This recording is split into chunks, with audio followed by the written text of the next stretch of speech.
सोन्याच्या भावात विक्रमी वाढ झाली आहे। जीएसटी सह सोन्याचा भाव हा 1,27,720 रुपयांवर पोहोचलाय।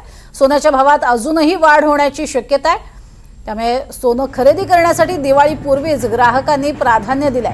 मात्र सोनं खरेदी करण्यासाठी ग्राहकांना तडजोड करावी लागतेय। जळगाव सुवर्णनगरी या ठिकाणी मोठ्या प्रमाणात ग्राहक दाखल होत आहेत आणि दिवाळीपूर्वी सोनं खरेदी करतायत। याचा आढावा घेतलाय आणि ग्राहकांशी संवादही साधलाय आमचे प्रतिनिधी मंगेश जोशी यांनी।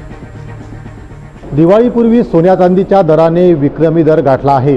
खरं तर गेल्या काही दिवसापासून सोन्या चांदीच्या भावात मोठी तेजी पाहायला मिळत असून जळगाव सुवर्णनगरीमध्ये देखील सोन्याचे भाव हे 2 दिवसात 2,000 रुपयांनी तर चांदीचे भाव 5,000 रुपयांनी वाढले आहेत।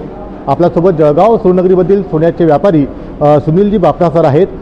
सर, नेमक्या काय सोन्याचे भाव आहे आणि किती रुपयांची वाढ जी आहे ती सोन्या चांदीच्या भावात झाल्याचं पाहायला मिळतंय? सोन्या चांदीचे भाव आज 1,24,000 रुपये जीएसटी सोडून आहे। जीएसटी सकट 1,27,000 रुपये।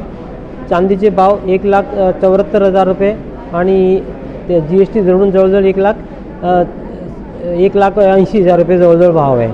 2 दिवसात सोना आणि चांदीमध्ये भरपूर भाव वाढ झालेली आहे।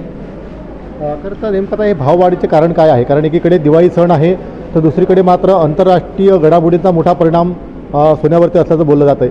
आज जे भाववाढी चालू आहे एकसारखी, त्याचं मेन कारण आंतरराष्ट्रीय घडामोडीचे कारणच आहे।